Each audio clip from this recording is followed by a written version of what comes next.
Mas eu quero que você me explique qual que é a lógica. Se o PT combate bilionário, se o PT combate grandes empresários, se o PT combate os mais ricos, por que então grandes empresários como Odebrecht, Andrade Gutierrez, Camargo Correia, OAS, UTC Engenharia doaram para a campanha da Dilma em 2010 e 2014?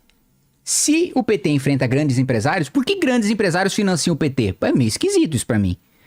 Por que a JBS mandou 65% das suas doações para a campanha da Dilma em 2014? O JBS, os irmãos Wesley e Wesley, me parece que são bilionários. Da última vez que eu vi, tinham algumas dezenas de bilhões. Por que o bilionário então tá doando pro PT se o PT enfrenta bilionário e privilégio de bilionário? Cosan, do Rubens Ometo, doou mais de 10 milhões de reais. Mais de 10 milhões de reais para campanhas petistas. Então, o Ometo é um bilionário também.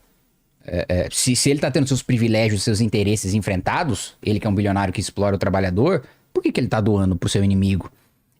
Cutrale, Ambev, Vale, Queiroz Galvão, MRV, todas fizeram grandes doações generosas, milionárias pro PT. Então, como que aquele que tá tendo seu privilégio atacado pelo PT tá doando dezenas de milhões de reais pro PT? Eu nunca recebi um centavo do Ometo, nem conheço esses donos dessas grandes empresas, nunca nem vi pessoalmente, nem de longe eu vi. Né? Muito menos receber algum dinheiro pra minha campanha. Se eu tô defendendo o interesse deles, então, ó, gente, ó, tá errado, viu? Tá faltando pingar aí. Porque eu tô defendendo o interesse dos bilionários, os bilionários estão me ajudando em nada, né? Tô mandando dinheiro pra campanha do PT. E pra fechar, essa é uma pergunta, né? Do porquê, como que o PT pode fazer enfrentamento a bilionário e são os três, né? Você são 5h40 minutos. É resposta. Eu tô respondendo já. Caramba, você a gente também. Tá perdido também, né? Vocês estão perdidos hoje. Tá É a resposta. É a resposta? Então, ótimo. Então, vamos lá. Então, eu quero reforçar, né, que é uma contradição você dizer que tem esse enfrentamento a bilionário e bilionário fazer todas essas doações pro PT. Aliás, hoje, né, viu uma meia dúzia de tonto aí do MTST do Boulos, amigo de vocês agora. Antes, quando ele era candidato a presidente, ele batia no Lula. Aí depois ele sossegou, foi pra base e agora não bate mais no Lula. Agora ele é da área lulista do PSOL, né? Invadiram lá a sede do Itaú hoje e o PT também disse que enfrenta os grandes bancos. Mas o Itaú nunca teve tanto lucro quanto o governo Dilma, 110 bilhões de reais. Então, peraí, lucro, não tô nem falando de faturamento, hein, Lindbergh? Tô nem falando de... Depois que eles pagaram todos os funcionários, todos os seus gastos, todas as suas estruturas, eles embolsaram 110 bi. E esse privilégio todo? Durante o governo Dilma, eles batendo recorde de lucro. Cadê o enfrentamento? E pra fechar, eu quero colocar o seguinte. Eu vejo, Lindbergh, você reclamando muito sobre emenda parlamentar. Sobre o orçamento que o Congresso sequestra do Executivo. E eu concordo com você. Para mim, emenda parlamentar não tinha nem que existir. Em país sério, no mundo desenvolvido, não existe. Não existe em Europa, não existe nos Estados Unidos. Nos Estados Unidos existe, aliás, e é chamado de barril de porco. De tão vulgar que é um parlamentar que vive de levar dinheiro para sua base. Mas em 2019, durante o governo Bolsonaro, o PT votou inteiro, com exceção de do Pedro Kizai, votou inteiro a favor de emenda impositiva de bancada, para colocar na Constituição e sequestrar o orçamento. Depois, em 16 de agosto de 24, você tuitou: STF formou maioria para restringir a emenda PIX e as emendas impositivas. A decisão foi do ministro Flávio Dino para aumentar a transparência do orçamento. Parabéns, STF. Quem criou a emenda PIX foi a Gleisi Hoffmann. Ela é autora da emenda constitucional da emenda PIX. Ela criou e o Aécio relator. Ela é autora, Aécio relator. E agora você critica como se o PT não tivesse nada a ver nem com a emenda impositiva que o PT votou a favor durante o governo Bolsonaro e nem com a emenda PIX, que foi o PT que criou. Só não sei como é que eu vou...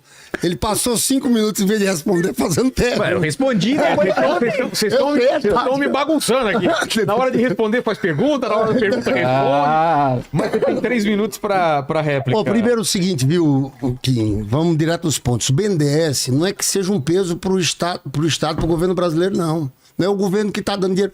Traz dividendos para o governo federal, que o BNDES dá lucro. É um banco, ele cobra, ele tem participação societária de empresas. Então não é o orçamento nosso que sustenta o BNDES. Todo ano o BNDES transfere dividendos para o governo federal, está ajudando o governo a fechar as contas. Falar também sobre gastança. Você sabe que acusam muito o governo de estar gastando muito? E eu fico vendo o seguinte... De não cortar na carne, né? Mas cortar na carne é porque, novamente, a turma que o Kim representa, eles gostam de cortar dos programas sociais. Porque, veja, a gente tinha um déficit de 2,3% do PIB. Caiu para 0,09%. O Haddad conseguiu. Caiu para 11 bi. Foi um aperto muito grande. Por isso que eu volto a dizer, a questão agora é quem vai pagar a conta um pouco mais. A gente não acha justo que sejam dos mais pobres de programas sociais. A gente acha justo ter uma coisa mais igualitária aqui. Olha, em relação ao Itaú, o Quinto, deixa eu só te falar uma coisa. Teve um período que tinha financiamento privado de campanha. Ajudavam todo mundo, mas, na verdade, eu vivi muito no Senado aquele processo do golpe, que eu considero golpe contra Dilma. Houve uma coalizão econômica e política ali, porque queriam implantar um outro projeto.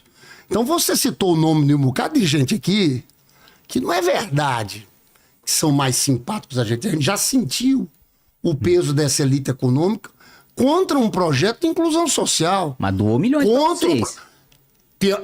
E vai ver do outro lado. Vai ver quanto é que tinha ajudado a campanha do Aécio. Não. Era o modelo que existia de financiamento. Vai atrás do outro lado. Foi mais pra vocês. Foi. JBS, 65% foi pra vocês. Eu duvido. Tem alguém... Te mostro. Ó, tem participação, tem gente dessa aqui que você citou, não quero entrar em nome, que teve participação ativa no golpe pra tirar a gente do poder. No golpe contra Dilma. Agora, vamos lá. Você falou do Itaú. Então vota na proposta nossa. Quer dizer, Itaú, você está ganhando muito dinheiro, você é banco. Nós estamos no capitalismo, você vai continuar ganhando muito dinheiro. Só que agora os juros sobre capital próprio, que é uma espécie de isenção que você está tendo, não vai ser desse jeito. Sabe quanto é que só isso aqui a gente pode aumentar de arrecadação? 5 bi. É melhor fazer isso do que tirar do aposentado.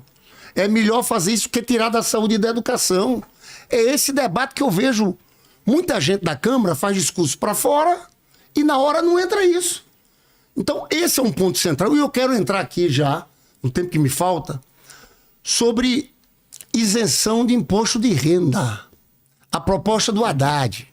Olha, o Lula, Vilela, vai entrar para a história como o presidente que mais baixou o imposto, ao contrário das fake news. É verdade, né, Lindbergh? Você sabe quanto? Não, aí você forçou a mão. Você não, eu vou te dar um número. Eu vou te dar um número. Sabe quantos % dos brasileiros vão ficar sem pagar imposto? 92% dos brasileiros. Sabe por quê? Eu te digo, Vilela. Governo Temer e Bolsonaro. Quem ganhava acima de R$ 1.903 pagava imposto de renda. Bolsonaro não reajustou a tabela de imposto de renda nem pela inflação. O que aconteceu com o Lula já agora?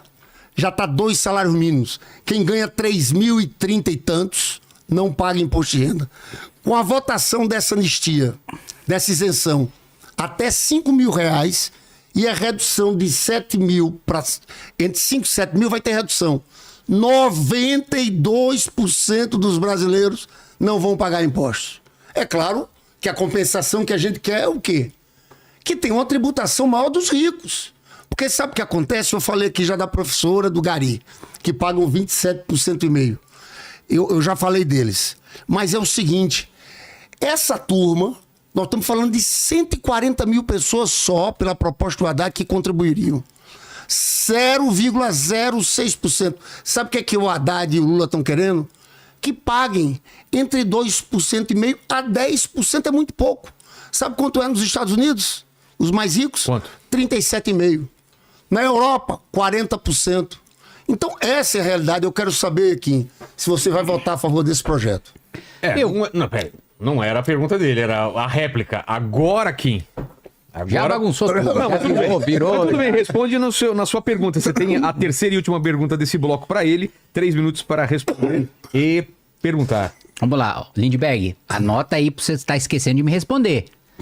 Emenda Pix. Vou falar sobre isso. Você criticou. Quem criou? Foi a Gleice. Gleice estava errada? Não. Gleice cometeu um erro grave. Eu vou te explicar o que a emenda é isso aí. Pix. Tá. Emenda impositiva de bancada. PT errou ao votar a favor, a constitucionalizar a impositividade dessa emenda?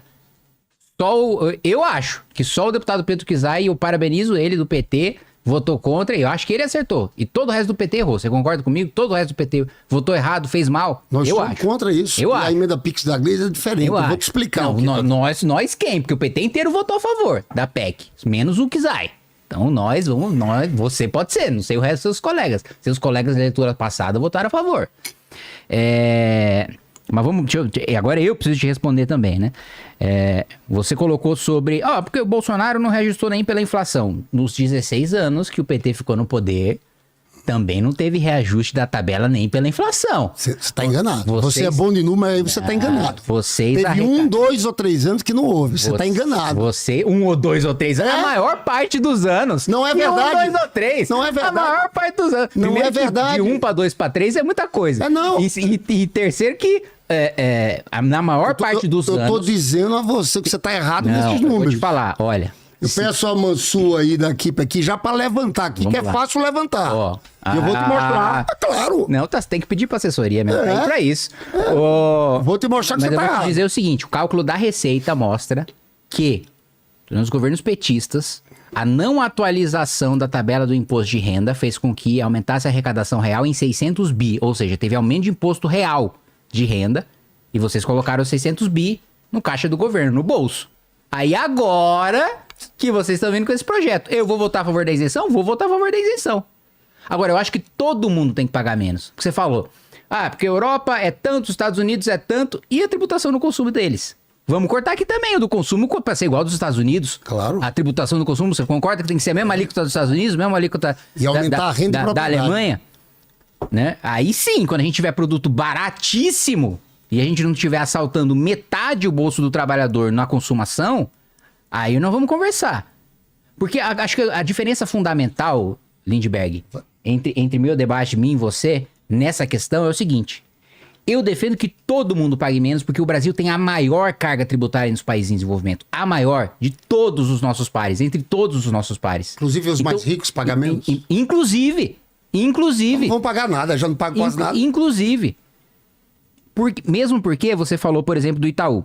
Aí você falou, mas você vai votar juros sobre o capital próprio do Itaú? Eu vou fazer uma proposta que você vai achar que eu sou de extrema esquerda agora, Lindbergh, para ver se de fato você quer enfrentar banco, de fato você quer enfrentar privilégio.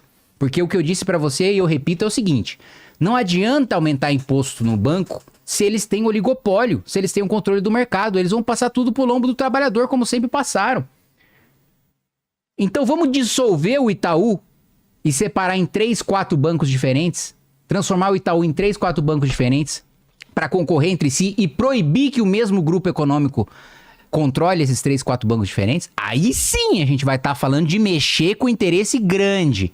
Aí sim a gente vai estar falando em mexer com lucro de banco de verdade. Porque se for manter a regulamentação do Banco Central como sempre se manteve em todos os governos, inclusive nos governos petistas, vai repassar esse custo pro lombo do trabalhador. A mesma coisa IOF. Vocês falaram sobre o IOF de tributar em cima dos mais ricos. As grandes empresas não se afetam por isso, porque elas têm acesso ao mercado de capitais. Quem depende de banco na tributação de crédito no IOF é pequena e média empresa. O grande pega no mercado de capital, ele não depende de banco.